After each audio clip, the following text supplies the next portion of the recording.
Trey, good to see you here. I guess my first question to you is this. It's a logistical question. Did you expect that this would happen today? That they would, one, finish jury selection, and two, start opening arguments? Last week, I had said that was a tall order. They did it. You know, I was surprised. People are a little ambitious when the trial starts. They think they can get through jury voir dire and choosing a jury a little sooner than they usually can. There's always hiccups in the road. But, you know, kudos to this judge. He's keeping this train on the tracks and moving timely. And the fact that a jury was sitting and we had opening statements and witness testimony on the first day is outstanding. It seems that this judge is pretty focused to make sure that that continues. So, Trey, I have to ask you, just heard there in Teresa Piolo's report who the first couple of witnesses were to testify here. From what they described in their testimony, or at least according to these reports here, does that strike you as sex trafficking? What they were describing, they witnessed, they saw, they participated in? Well, you know, the way to look at this is, litigating a case is like building a house. And the opening statements are setting the frame.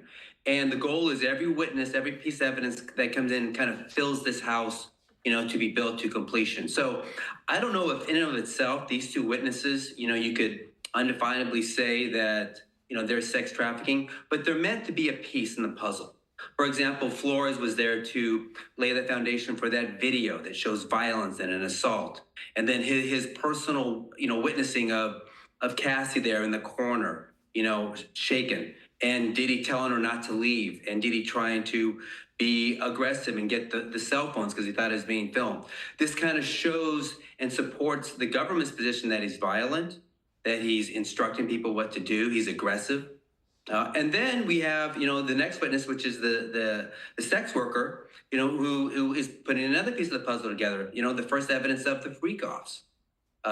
In terms of Diddy instructing Cassie and him to have sex and what to do, and he's having his own sex acts in the corner, filling another piece of this house that they're beginning to build. So in of itself, I wouldn't say it's definable, but they're starting to build that case. Trey, is the video of Diddy, and it's very graphic, abusing Cassie in the hotel hallway there? Is that the prosecution's smoking gun? Or do you think the prosecution is putting all their eggs in that evidentiary basket here? Is it both? Is it either or? It could be. It's very damning and it's very horrific and it paints Diddy in a horrible picture. However, that could be interpreted in a couple different ways. It could be interpreted from the prosecution that, hey, this shows, the violent nature and the assault. And this incident is reflective of 2 decades of incidents which were similar, and that's what Diddy did. And when you have a scheme and pattern to commit crime like this, you're getting into a criminal enterprise, hence racketeering.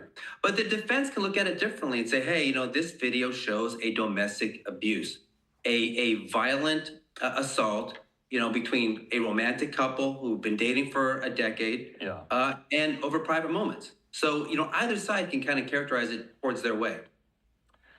I want to talk about some of the kind of, personal dynamics at play inside the courtroom, who's there, who's not there, what people are wearing, kind of the color commentary, if you will, inside here. Because we saw many of Diddy's children on hand for day one of opening arguments. Combs himself was wearing a white sweater and with his formerly jet black hair, now almost completely gray.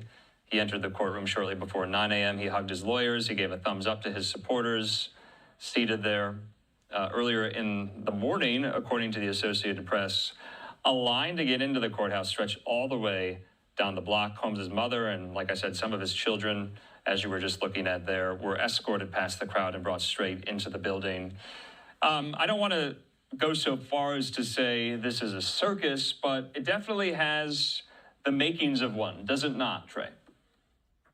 It does. It is a high-profile case, one of the biggest we've seen in possibly a few decades.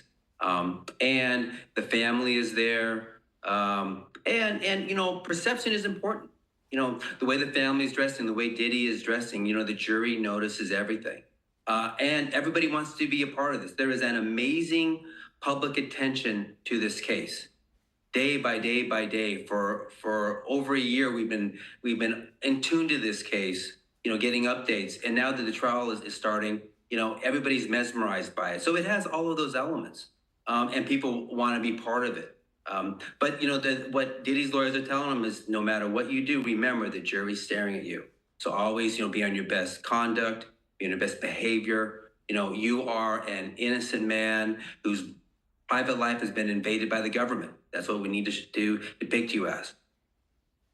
Ray, I know you kind of run in the same circles as a lot of these high-powered criminal defense attorneys here. Let's talk about Diddy's defense team here. It's led by New York lawyer Mark Agnafilo. He led the defense, or is leading the defense. Opening statements on his behalf, on Diddy's behalf, were delivered by Tenny Geragos, I believe the daughter of Mark Geragos. How are they going to work together, going to kind of deploy their strategy to defend their client, Sean Diddy Combs? What do you make of that team? I think they're going to do a great job. The opening argument for the defense, I think, was right on. When you have a defendant like Diddy who is very imperfect, you don't hide that. You throw it out there and you bring it up to the jury and you tell them, this guy is not perfect. He has done things that you and I would think are abhorrent, that we wouldn't do. But we need to characterize this the right way. This is a prosecution with certain charges. They have to meet those charges. And no matter what other conduct you did, even if that's illegal, it has to meet this burden of proof under these charges. And I think they did a really good job of delineating that for the jury, not hiding or trying to deny the bad behavior. They owned it. They said, this is domestic abuse, what happened with Cassie in the hotel. We will own that. But that's not sex trafficking. That's not racketeering. And so I was impressed. I think they're off to a great start, and I think they've got the right theme to possibly lead to a hung jury. Oh wow! Because I asked you last week. We know that Combs pleaded not guilty.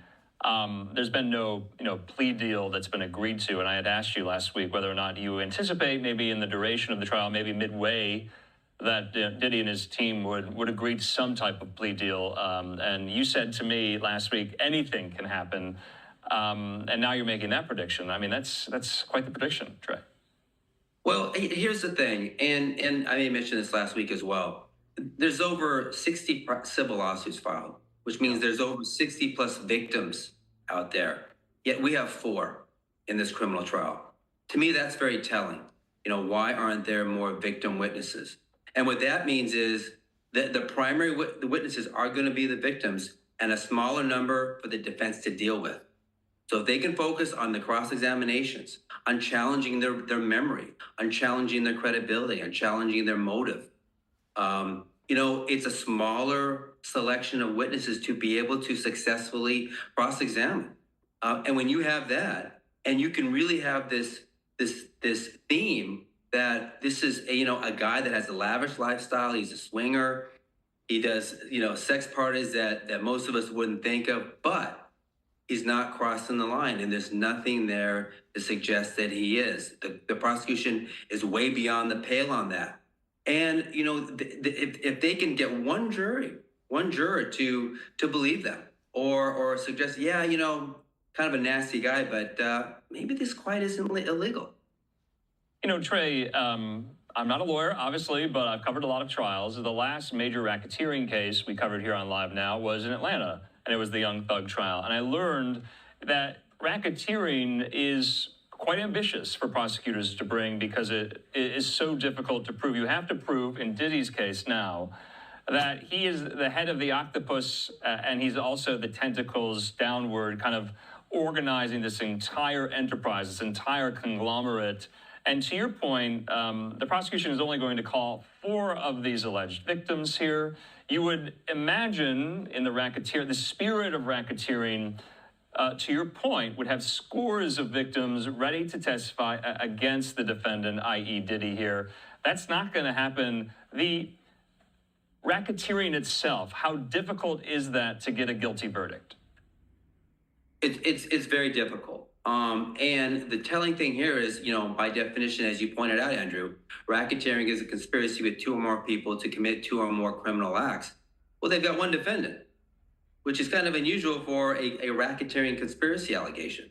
And it's going to take a lot to show this is a criminal enterprise.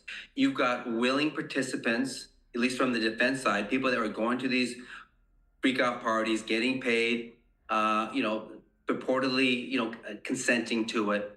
And to go from there to some type of magnificent corporate, criminal enterprise with one defendant, it's going to be tough.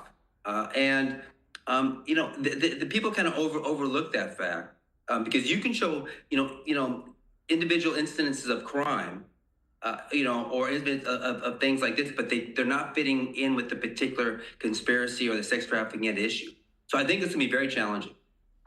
I mean, Trey, it's day one of opening arguments. We're very early on in this. This is expected to last several weeks here. What does your gut tell you about how this is going to go? Lastly. Wow. Well, I think today was a great premonition. I think we've got a talented prosecution team. We've got a talented defense team.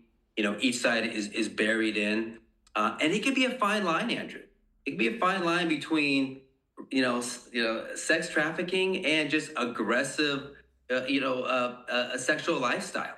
That people, role play and they get physical and they're paid for it and they want to be there. And even if they don't like to do it, but they're getting paid for it, they're consenting. So it's going to be a fine line. But as I said, there's a small number of victim witnesses. I think that helps the defense, and they just got to keep that train running in their direction. I forgot to ask you this. Will Diddy testify? Do we know? What do you think? Would you call him to the stand if you were representing him? 99% no. Okay. There is so much out there against him. The amount of bad acts, and negative stuff they could use against him to impeach, would be, probably would be overwhelming. However, this, depending on how the witness testimony goes, he may be needed to give his side of this, to put that final frosting on the defense's cake, to say, hey, I went out of bounds, but my God, this is what I like to do. I'm a businessman. I've got these business enterprises. That's what I do. I have these side things that I like to do, but everybody benefited from it. People were paid from it. Cassie Ventura, we had this incident in 2016. She didn't leave till 2018. Why is she sticking around if this is sex trafficking? Why is she sticking around if this is racketeering? She wanted to be there. We resolved that dispute. As bad as it looks, we resolved it. So he could do a lot of it, be very informative on the stand, but the risks, I think, are just too severe. All right, Tre Lovell, we'll leave it at that. I'm sure we'll be talking a lot over the next couple of weeks. Thanks so much, Trey. Thanks, Andrew.